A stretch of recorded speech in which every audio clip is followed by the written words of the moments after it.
Thanks so much to everyone for joining us for this week's UNLV Alumni Leadership Speaker Series. This week's episode is co-hosted by Career Services, the UNLV Alumni Association, and the College of Fine Arts. Before we get started, I'm just going to go over a couple of ground rules to keep us on track for today. If you are not one of our featured speakers today, go ahead and mute your microphone. It'll just make sure that there's no background noise or weird loops or anything like that. You can feel free to turn on your closed captioning, though. That'll make sure you catch every word of everything we've got going on today. As a participant, you can choose to either have your video on or off. Our presenter is going to be on both audio and video, but no pressure to do that too. If you have questions that you want to ask our speaker, feel free to drop them in the chat box so that we can queue them up for the Q&A section at the end. To make everyone aware, we are already recording this presentation. This will be used for the UNLV Career Services website, social media, and potential other college use.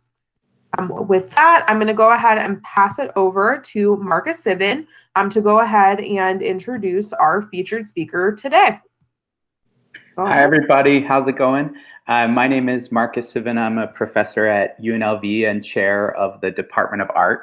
It's my pleasure to be here with so many great folks from UNLV, especially my colleague Lynn, who you just met, and Larry Henley, who you can see on your screen, who focuses on parent and alumni relations in the College of Fine Arts and is also a UNLV alum in theater, and visiting assistant professor Wendy Kvek, my colleague in the Department of Art, also a UNLV alum, and Wendy and I will be leading the Q&A at the end after Lolita's talk. And of course, the main event here is Lolita. So we prepared a little bio for Lolita, so I'll read that to you here. Lolita Develay earned a Bachelor's of Art and a Master's of Fine Arts from UNLV, and trained as a realist painter for advertising at LA Trade Tech and a video editor at LA City College. She has worked as an adjunct professor here at UNLV and at the College of Southern Nevada, and as an interconnection specialist at Tesla and Solar City. She has built websites and worked in graphic design and video production in Los Angeles. In Las Vegas, she has exhibited with Priscilla Fowler Fine Art Gallery, the Department of Art Donna Beam Fine Art Gallery, Left to Center Gallery, and the CSN Fine Arts Gallery. This October coming up, she will be exhibiting in a group exhibition to generate awareness about the November presidential election at Priscilla Fowler Gallery. Fun facts, she has lived in a house powered by a windmill, and her father was a Tuskegee Airman. If you don't know, the Tuskegee Airmen were the first Black military aviators in the U.S. Army Air Corps. You'll find out a lot more about Lolita today. I think you're going to enjoy the next hour or so with us, and you can also learn more about Lolita at her website, which is her name, lolitadevelay.com. So from there, I can turn it over to you, Lolita. All right, well, wonderful. Hi, everyone. Thanks for joining. And there, I just knocked my camera, so that's great. And so now I've unlocked it. So I'm going to just get right into talking about my art. And I brought along about maybe 12 paintings to share with you. And we'll do that now. I'm just going to switch over. Do a little screen sharing with you. And here we go.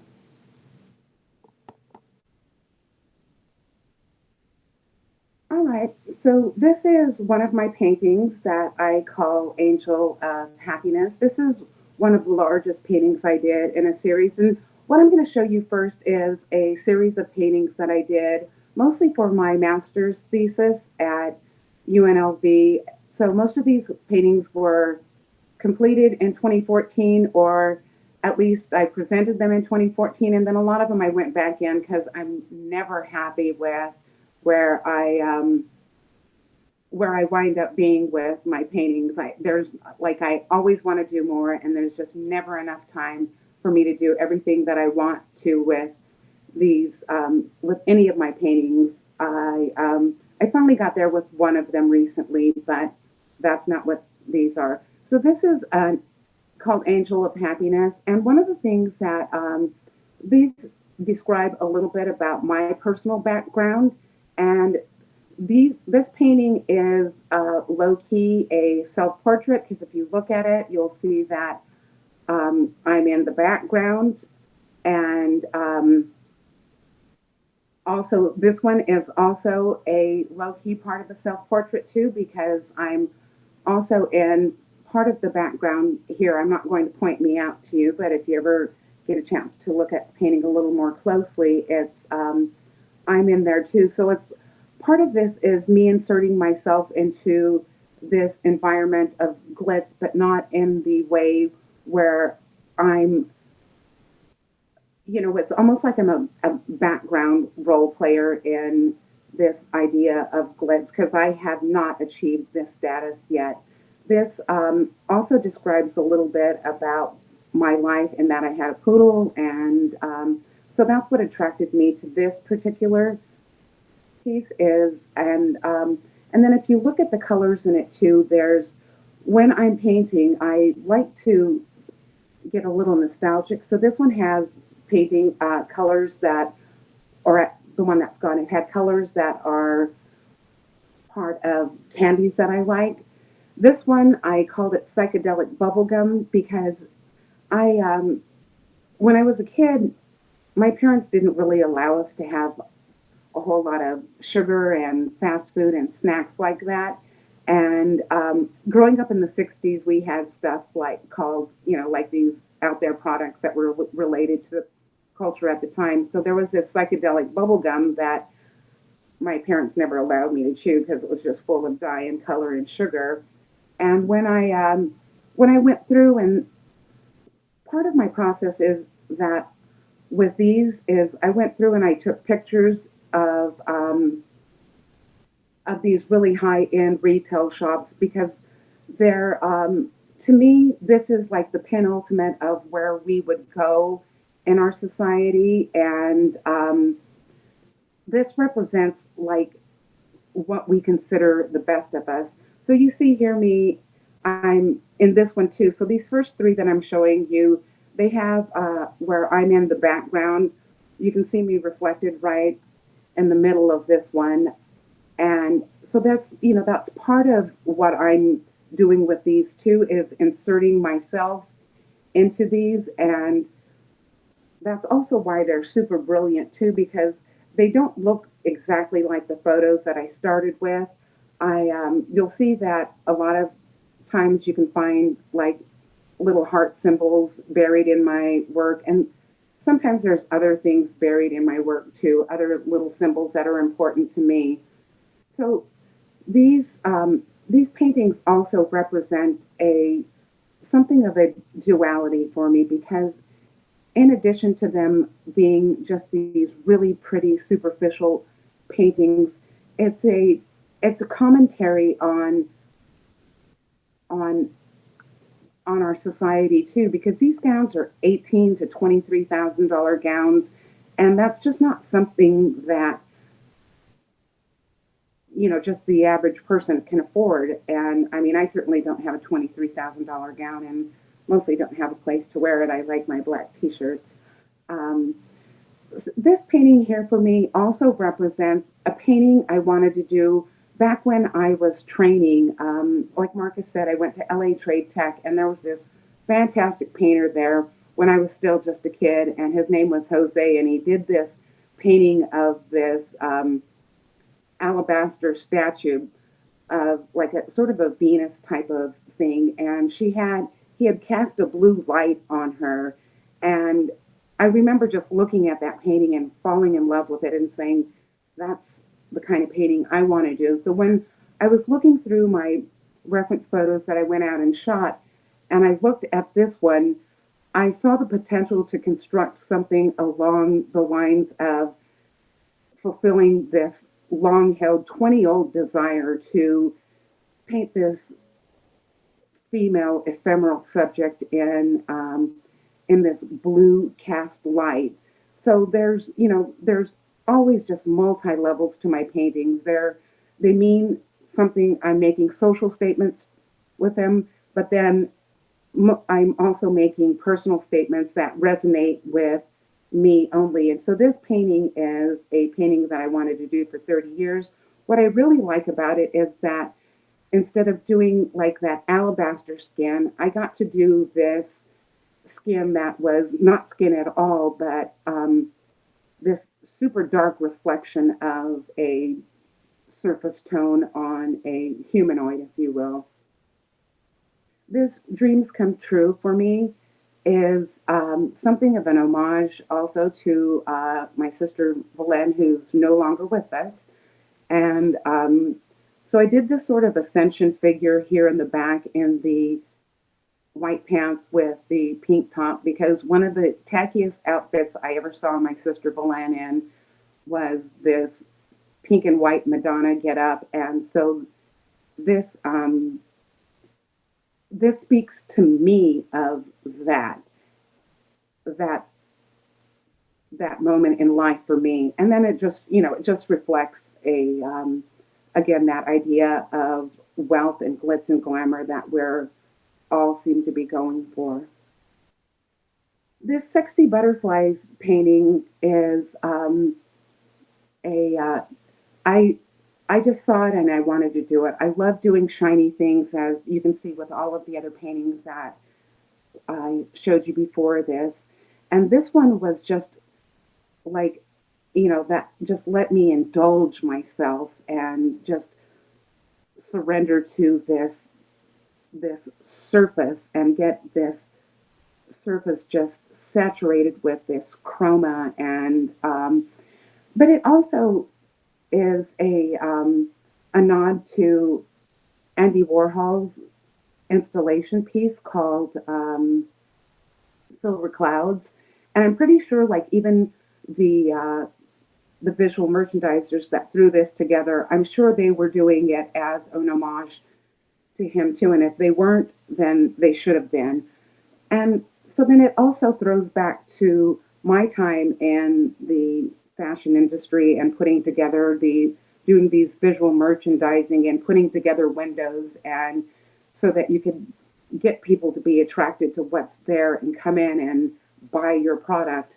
But so this for me was just, it really just allowed me to get into doing this self-indulgent saturated surface and taking these colors to areas that just really pleased my eye and just going over the top with it. And I called it Sexy Butterflies because it just has this slippery surface and then that tuck and roll in the background there where in the back of the pillow it almost makes these little images of butterflies that are floating across the canvas in the background. So this one, Let Them Eat Cake, that I titled that, and that one is probably the most sarcastic or of all the titles, or that just really lets you know the critical side of what I'm looking at too, because in the middle of this was in about 2008, so that we were in this financial downturn, and in the middle of this financial downturn, we can have these types of fake environments that we build for ourselves, and so it it's a nod to that idea of the ultra rich and Marie Antoinette when she made that famous statement, "Let them eat cake." So this is, and it also the little stage that the mannequins are on in the background too. It sort of looks like a cake to me too. So it just really naturally lent itself to that title. And this is a watercolor where all of the other ones you saw before were oil paintings.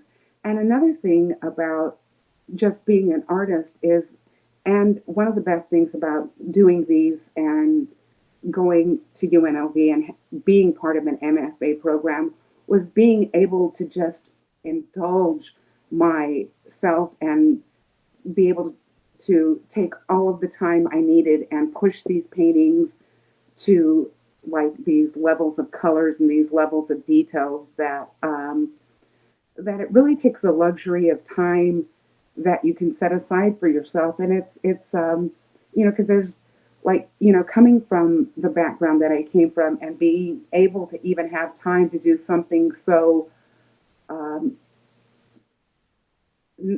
non-utilitarian as doing these extravagant paintings with this extravagant detail, with this, of these scenes of where we would go if we were to, if we could all fully self-actualize, we would all walk around, with this shiny skin in these pristine environments, in these, because it just smells so good too. So just having that time to indulge myself, that was also what this painting was about. It's also me taking that time and letting everybody else eat cake while I paint. So this was done after I graduated, and I wanted to get back into doing more portraiture and human-like subjects. This one isn't that shiny at all, but this one also represents a lot of personal things to me too. This is one of my nieces, and this is a series that I had planned on working on and never really fully actualized. I did this painting and then just didn't really feel like going any further with this particular series at this time.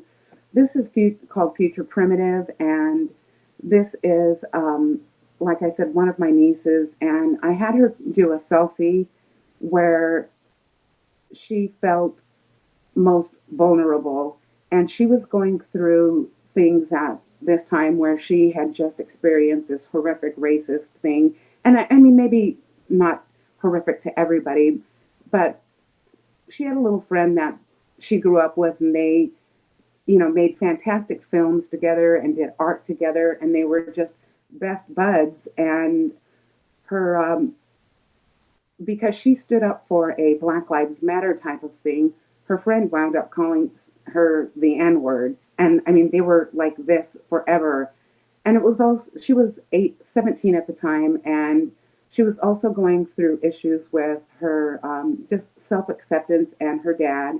And so these little pineapples in the background also have like a little meaning for me, and I won't divulge that right now, but they have a personal meaning for me too. So this is also that same niece when she became a more of an adult. She's about 20 in this one, and it's really that moment of where she's posting on Instagram, and all of those insecurities of this time, those are gone. And this is where she has, in this moment, there's a certain sense of self actualization in that moment. You'll see that I borrowed some of the same type of elements from that sexy butterflies and incorporated them into this background. And for me, these are a little bit of um, a like an artificial intelligence type of thing because of the digital age that we live in. So part of this self gaze that I'm dealing with in these, where these are women who are looking at themselves and are happy with themselves in this moment, and they, I suppose they might care what other people think about them, but for most part, these are where they've captured that moment where they're super happy with themselves, and this is the image they want to present of themselves to the world. And for me, these backgrounds that I put in, this is also another image that I culled from Instagram. The other one was also from Instagram. And these are like sort of like these prismatic elements. To me, they allow sort of a certain representation of a state of where the background can be deterministic, and the women or the young women in this, they're sort of like the agents in this artificial intelligence environment where they can determine their own future. And if there's randomness in there, it's because they have decided to incorporate randomness into their lives with them. So, and then this is one you've probably seen behind my shoulder, and this is also this is a work in progress. This one I call Horizon Danielle, and this is another one where it's my niece, and you see that background where I'm developing, where that chromatic environment where it can, again, for me, it where it can really represent something that's a lot more deterministic than say steccoistic. So that's what I'm getting at with these paintings. And I think we're at about time where we can switch over now. So I'm going to go back, or at least try to go back, you guys.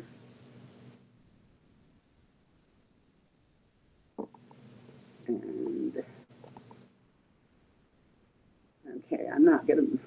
I thought I had figured this out. I'm really sorry. How do I stop sharing my screen? So, here we go. All right. Yay. So I think that's about all the time that we've determined for this particular portion. So I could go on, though. I can always go on. Thank you so much, Lolita, for sharing those images and talking about your work. That was fantastic. Yay. It probably, because we're in Zoom, it probably didn't feel like there was anybody there, but there's lots of people out there listening. So, Wendy, do you want to start with some questions? Sure. Thank you, Lolita. Absolutely.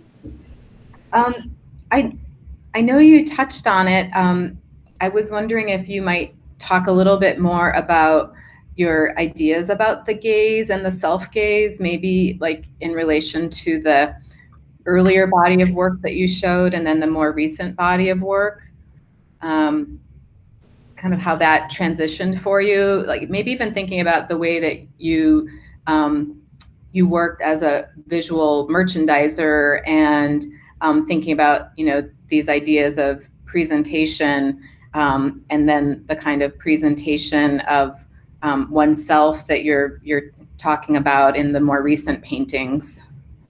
So with the paintings, the earlier paintings, they didn't, to me, I don't think they really involve a sense of gaze at all, or if they do, I'm not aware of how that is. For me, those are more of or if voyeuristic is a gaze, that would be the closest that those earlier ones come to, where it's there is a certain amount of being on the outside looking in. So if there's a relationship between gaze, it's between the those earlier paintings, you are in the position of always being on the outside of these stores and looking in. They literally don't even allow you to go in to take photos of them. So there's always like a boundary of that window between you and the actual subjects in the paintings. And that's why in a lot of them you'll see words that are spelled backwards, and that's because of this, where it's words are reflecting in the window, because you're all of those paintings from before, you're looking at through a window. And there's a certain amount of looking at things through a window also with the selfie series, because the window you're looking at is the window of the camera that these young women chose to photograph themselves from. And that to me is part of what I'm exploring with this idea of the self-gaze, is that these aren't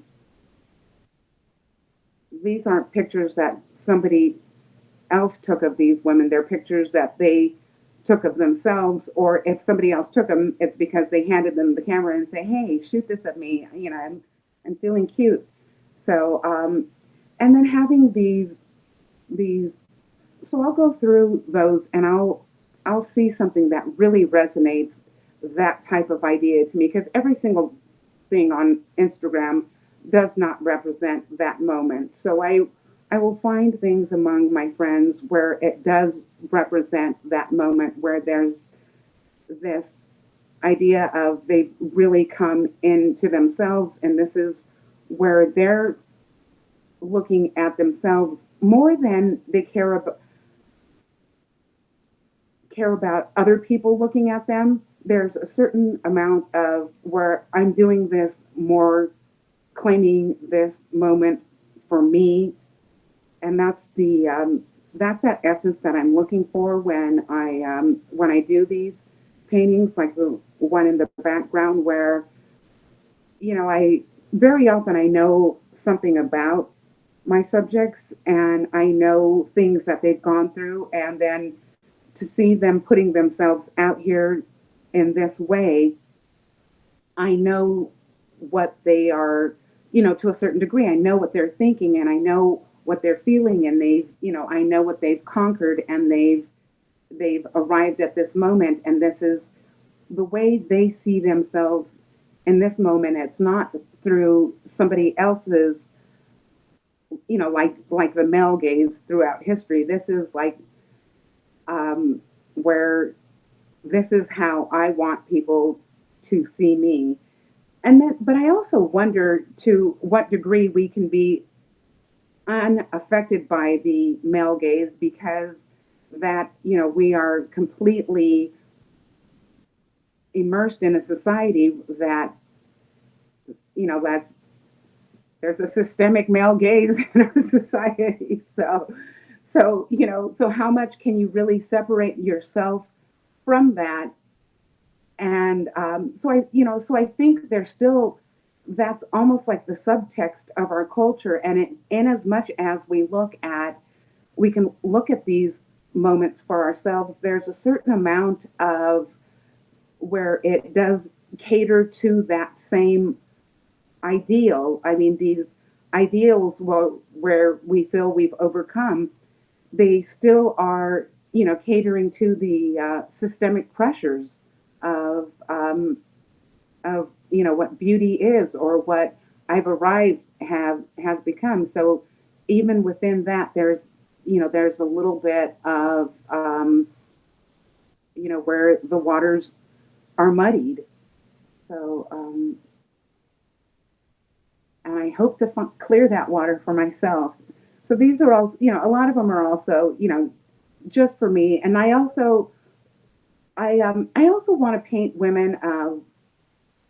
It's also for me too, to just be able to paint women and represent them in ways that I like to see them. And I think a lot of artists who do portraits, or who paint humans these days, and especially ones that paint women and brown women, or include brown women in what they're painting, they feel a certain sense of like an obligation to represent women that in ways that they have not been represented before. So this is also something I'm after. I feel like that's part of that is a little cliche, but in spite of the fact that I feel that, I also have to just say, so the hell what? It's what I want to paint, and it's what I want to get at. I want to paint these, beautiful tan skins. I have other girls lined up that are white too. So it's, I'm not just limiting it to just women of color, but I think there's also just I feel a certain sense of obligation to paint what is like women in my world, because women in my world, they're like all colors of the rainbow. They don't just stop at, like, I think speaking of systemic, I feel like part of the society I live in, I still live in a society where the generic default race is white. And so there's more to the world than that. And if there's not more to the world, there's certainly more to my world than that. And so I feel a certain responsibility to even just, you know, get out there and paint women who are all different shades. And that's, also why I, have a few of my friends who are not women of color also lined up, because it's, I have no intention of excluding anybody. But I think people who have historically been excluded in portraiture need, I still feel a certain sense of obligation to get into that. And if I can do it with the people around me and have them, this moment of pride that they feel in themselves, in spite of the conflicted space that we live in, they're still arriving at this space of self empowerment, even within all the the complexities of the systemic issues that we have in our culture. So, I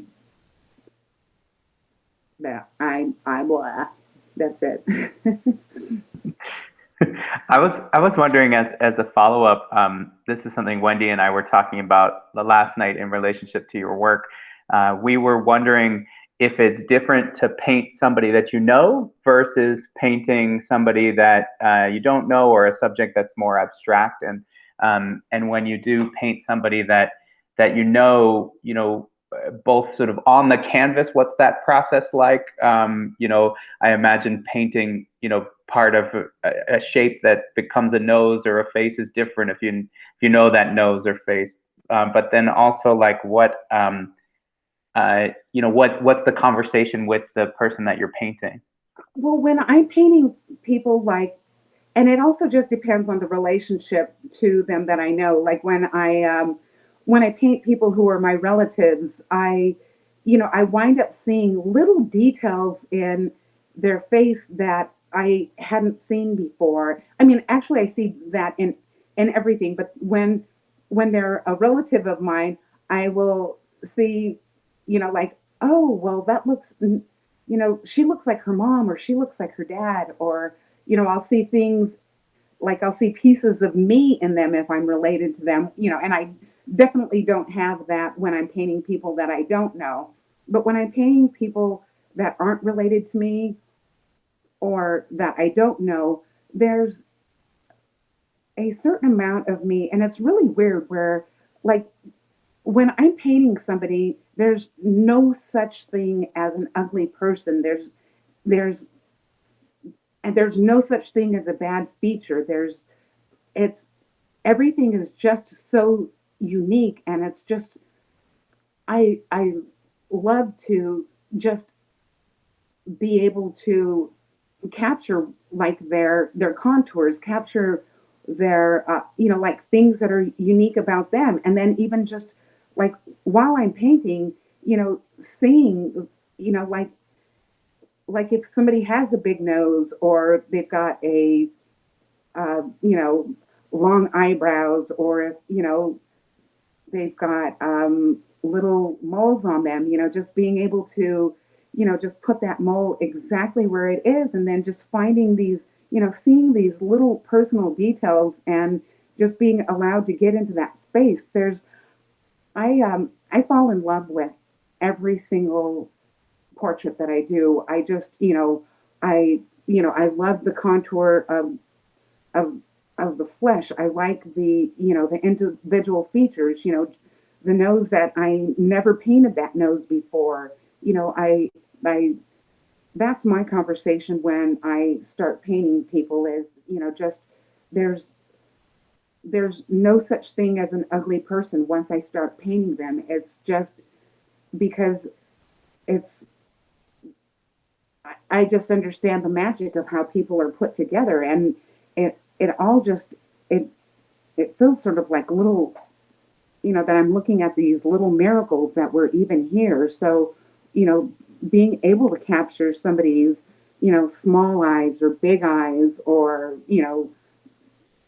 blue eyes or brown eyes, or wrinkles or smoothness. It's all just, it's all just so fantastic, and it's really tough to do it. And I for me, I like to get into the sort of like the algebraic relationships of different components of a face, like where something lines up on an X or a Y axis. And that's one of the things that thrills me so much about doing this photorealistic type of thing is, where I can get into that really grid-like alignment of things. And I'll find out things about, because most of everything that I work from these days, I don't have time to have somebody come in and sit in my studio or space really. So I'm working from photographs.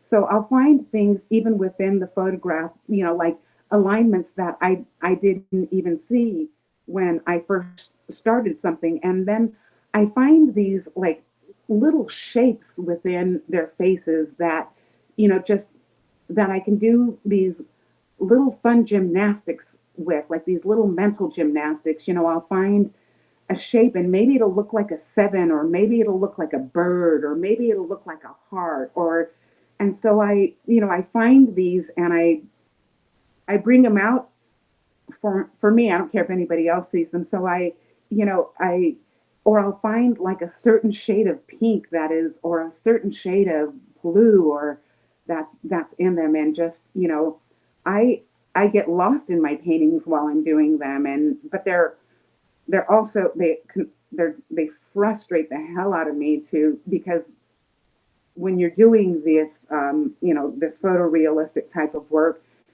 trying to get things, aligned just, you know, perfectly. And of course there's no such thing, but you're after this. It's almost like cooking where you get a certain, like you can taste your food in the middle and like, ooh, that I could use just a little bit more cinnamon and maybe a little bit salt. And so it's like, so when I'm painting it, it's like bringing their like little elements out. And I'll find common elements just among anybody that I paint. I'll see things that, like, even whether I know them or I don't know them, I'll see things that I remember from paintings that I did before. And so it just, for me, I just get lost in this conversation in my head while I'm painting. And I could go through each of my paintings and tell you the conversations I had, but that's what it's like painting for me, is that I get lost in conversations in my head. And that's something I've always been into since I was a kid back on my farm. So yeah, that's it.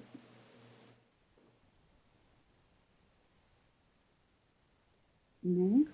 That was really beautiful. I feel like it relates to another question that I was going to ask, but I feel like you answered the question, because you talked a little bit about how the backgrounds of your paintings might kind of refer to like a digital or virtual space, or this kind of potential for creation or self-creation. Yeah, they're like an environment where the next state is undetermined, and in that they're sort of like an artificial intelligent environment like that. But I find, like, if you're into artificial intelligence, there's, two different types of environments that the agent will find themselves in. And so that's also why, they're this solitary agent in this environment where the next state is undetermined. So for me, that's what these backgrounds represent, is the potential for something to be undetermined, because these aren't the backgrounds that I found these photos in. That's not the background at all. Sometimes they're like bathroom selfies or a closet selfie, and and what's in behind them is just like all kinds of clutter, or maybe even they have friends in them, and I've taken the friends out and just only used them, and I impose them as if they were agents in an environment where where they're going to determine their outcome.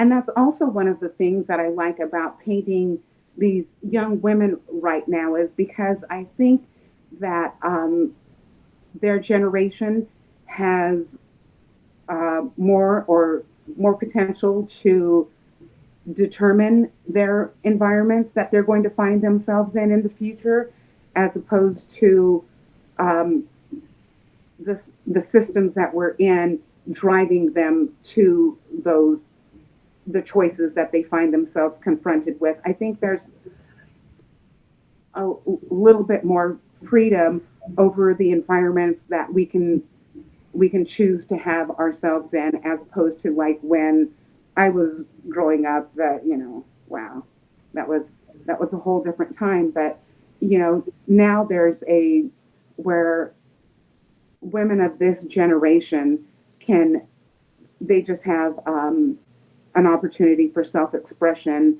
and being able to facilitate their own destiny, I think, more than generations past. So that's part of what my attraction to this whole subject is too, is and then maybe it's also a dream.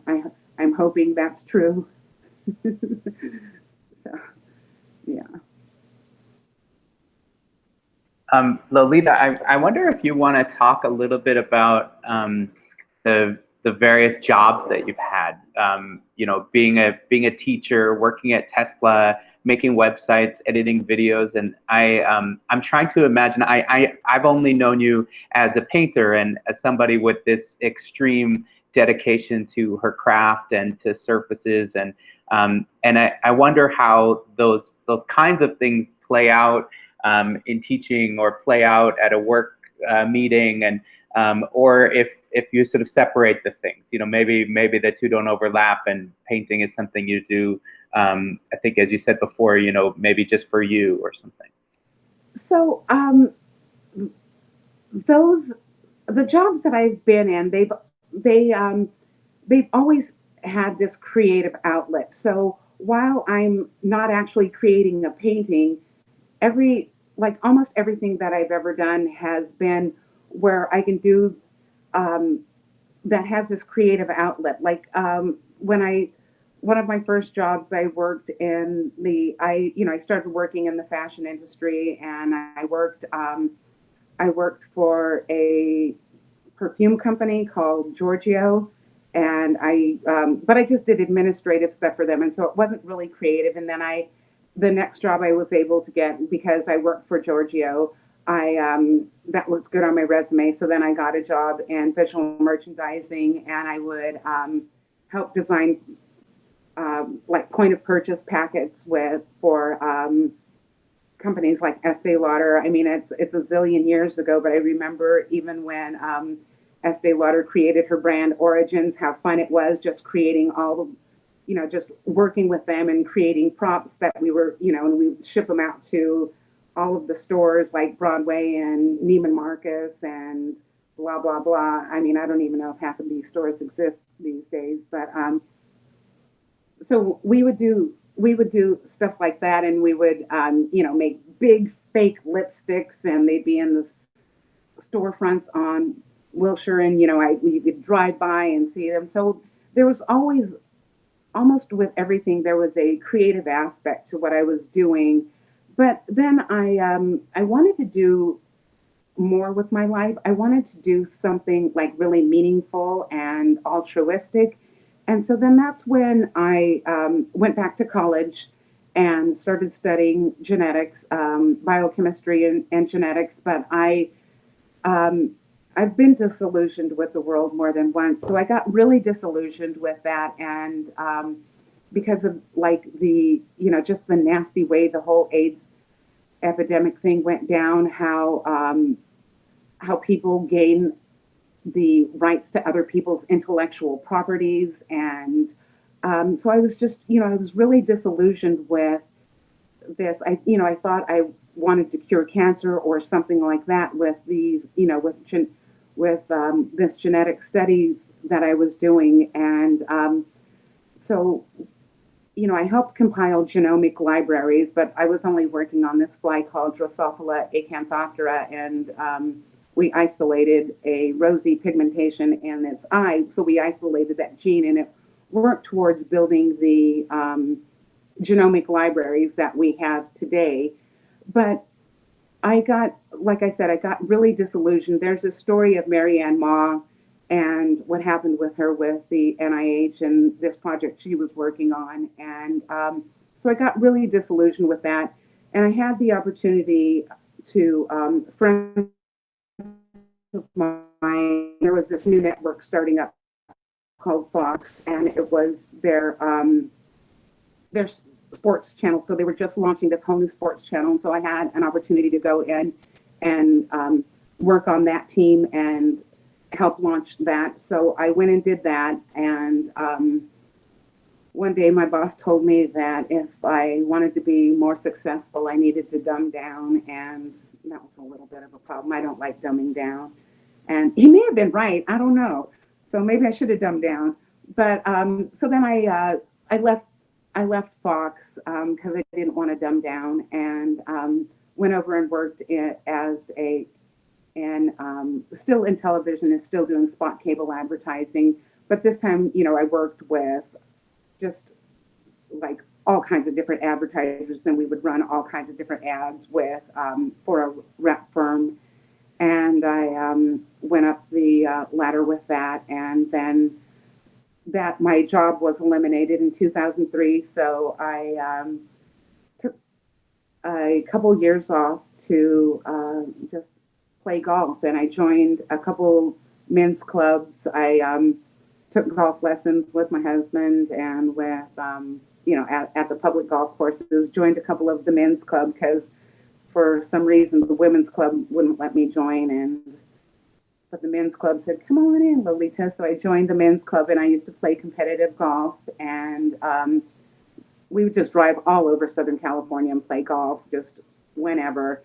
And for the most part, for this whole time, I just, I would dabble in paint, and I just really didn't do a whole lot of painting. I just did a lot of dabbling. And then in 2005 to 2007, I decided, well, I should go back to school again because I love school. I've been accused of being a professional student. So I went back to school and got a degree, an associate's over at LA City College in graphic design. And I also studied in their filmmaking program too. So that's where I learned Final Cut and made a couple short films and a documentary, which was great. And then after that, I started my own business so I took like that graphic design that I learned and all of that video production I learned, went out and bought these great cameras and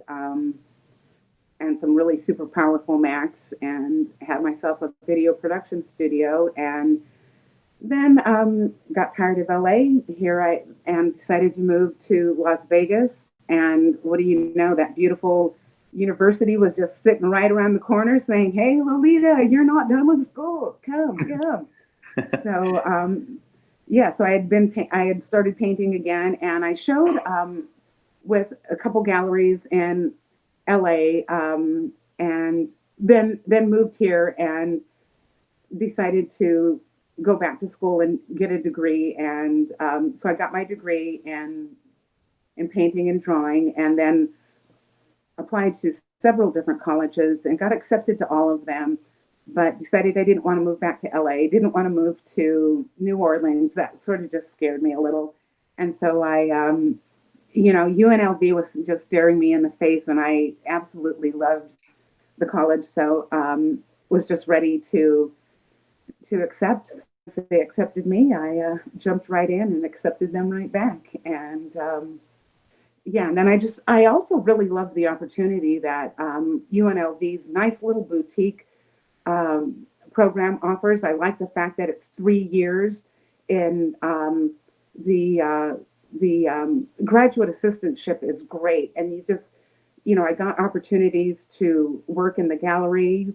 Like when I was an undergraduate, gallery studies with Jerry, and that was just absolutely fantastic. As a graduate student, I got to work with Alicia at the Barrick Museum and helped to preserve some of the the collection there. So it was just, it was just fantastic back and forth. And then I also got to assist in printmaking, and I didn't even know I liked printmaking until I got to UNLV, and I was just like, ugh, I have to take this thing. It's with stones, but then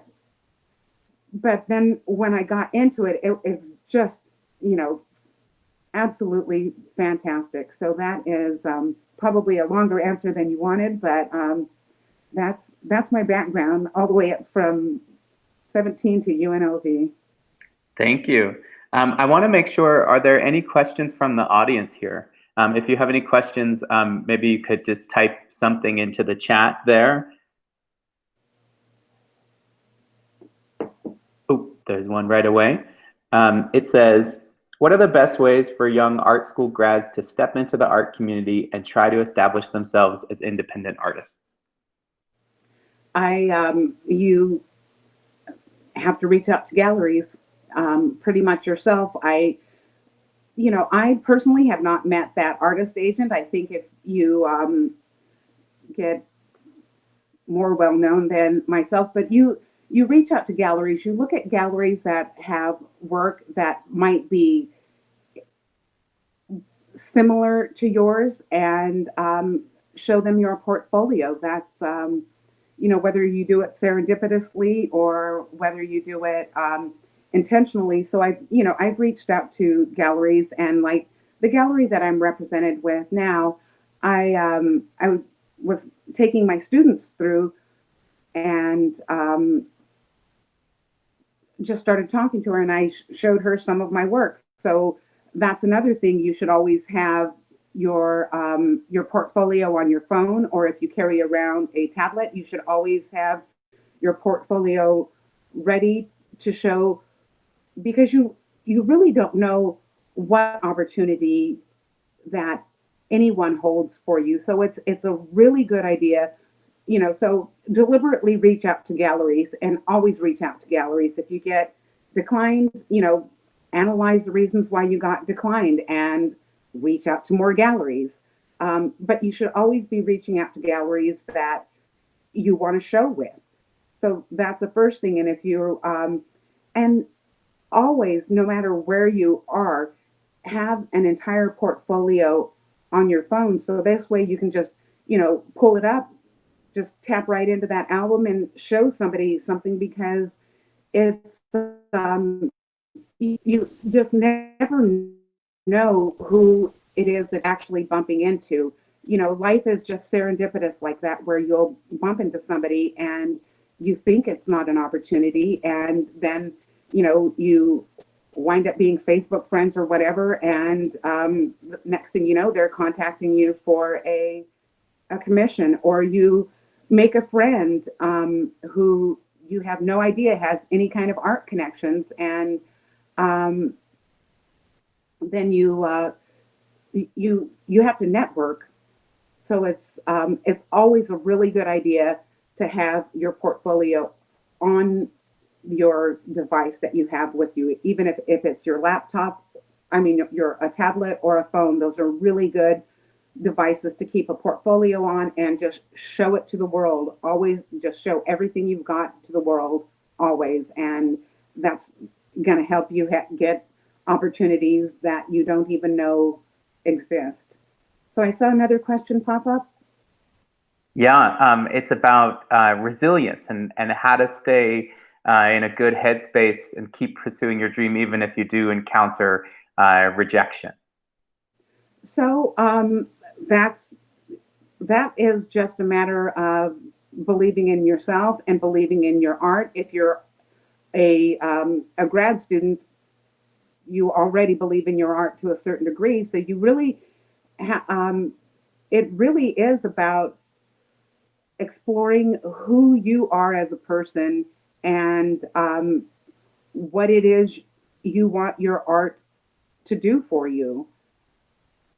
That's and then knowing that the art you're doing is the art you want to be doing. And because as you heard, I wasn't always this resilient. I got ran over, I got steamrolled by artists. and it was because I didn't know who I was as an artist, and I did not know, I didn't have any faith in myself. So I think once you've actually gotten to the point of grad school, you should be able to leave a lot of that stuff behind. You just have to have faith in yourself, and you wake up the next day and you go to your studio, wherever that is, if it's this formal kind of studio or out in the world, and do your work. It really is just about waking up every day and believing in yourself. There's a great question here too about what do you do if you aren't feeling inspired? How do you sort of jumpstart inspiration?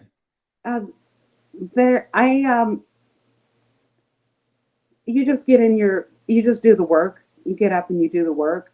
Or you think, you don't, all of art isn't actually the physical act of doing it, whether you're, whatever kind of artwork you do, it's not always about the physical act of doing it. So if you're not feeling that let's just say you're a painter and you're not necessarily interested in painting that day, I think writing down your thoughts and journaling your thoughts, and then you even go back and read those journals later, and I find those things to be really really important to getting to inspiration, because inspiration is really is just your drive to continue doing the work that you feel you should be doing. And it really goes back to that last question, is if you have to really like the work that you're doing in order to get up and feel inspired to do it again. But for me, I just get up, and as long as I've got time in the day, then I'm going to be doing art. For me, I'm really lucky that I've arrived at a position where inspiration isn't something I'm looking for. All I'm looking for when I wake up is time to do all of the things that I want to do, because I've got more inspiration than time. So, but it's a matter of, really finding yourself and getting rid of or as many of your doubts as you can, or if you have doubts, working through the doubts anyway and not caring about it. Wendy, do you have any other questions or final thoughts? I just wanted to build off of that. I feel like hearing you talk about the experience of painting from photographs and painting people, seems to be a way that you find inspiration and kind of joy and pleasure, like through that sensory experience and that time that you're spending with another human being, albeit through a photograph, but kind of I can relate to that experience as someone else who paints people from photographs. So I thought that was really beautiful, and just also to think about that in relationship to our experience of the digital world and experiencing kind of other people through the filter of a screen, how your paintings bring it back to that sensory experience of touch and looking and thinking. So it's really beautiful. So I enjoy that, and I just feel like that ties into this idea of inspiration. So. Yes, I agree with you wholeheartedly, Wendy. Okay. Well, we're almost, Lolita, we're almost at time here. Do you have any final thoughts you want to leave us with? No, I thank you guys so much. This has been a great experience. I really enjoyed this, and let's do it again someday. Let's do it. Yeah, let's do it next year. Yeah. Thank you, Lolita. Absolutely.